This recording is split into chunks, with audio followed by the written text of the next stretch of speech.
సాంఖ్యయోగం.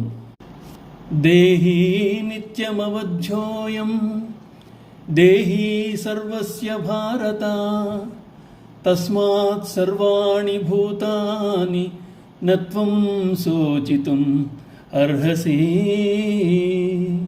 భగవానుడిలా అంటున్నాడు, భారత, ప్రతి దేహమునందుండి ఈ ఆత్మ వధింపబడనిది.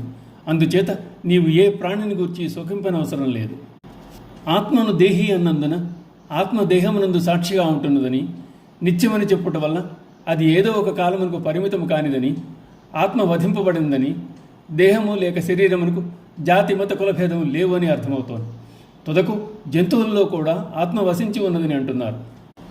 అందుచేత ఏ కారణము చేతైనా దేహమునకు మరణము సంభవిస్తే దుఃఖించట పొరపాటు.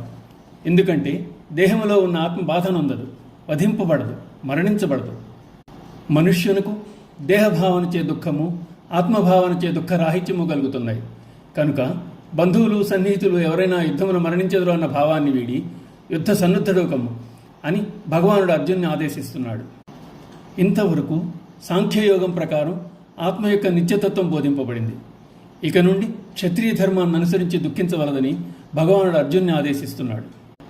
స్వధర్మమపి చావేక్ష్య న వికంపితుమర్హసి ధర్మ్యాధియుద్ధాత్ శ్రేయోత్ అన్యక్షత్రియస్య న విద్యతే. స్వధర్మమును బట్టి కూడా నీవు భయపడనక్కర్లేదు. ఎందుకంటే ధర్మమునకు మించినట్టు శ్రేయమైన కార్యం మరి ఒకటి లేనే లేదు. దేహం ఉన్నంత వరకు మానవుడు ఏదో ఒక కర్మ చేస్తూనే ఉండాలి. అటువంటి కర్మ స్వధర్మమునకు సంబంధించింది, ధర్మబద్ధమైంది అయినప్పుడు ఇక ఆలోచించవలసింది ఏముంది? అర్జునుడు క్షత్రియుడు. కర్తవ్య నిర్వహణ అనేది అతడి స్వధర్మాచరణ. యుద్ధమునకు విముఖుడు కాకుండాటే క్షత్రియ స్వాభావిక ధర్మం. అందున ధర్మమైన యుద్ధము కన్నా క్షత్రియులకు శ్రేయస్సును కూర్చునేది ఏముంది? నీతి తప్పక, లోభమునకు తావివ్వక న్యాయముగా చేయు యుద్ధం ధర్మబద్ధం. ఈ విషయం బోధించి శ్రీకృష్ణుడు అర్జునుని యుద్ధమునకు ఆయత్తం చేస్తున్నాడు. ఓం నమో భగవతే వాసుదేవాయ.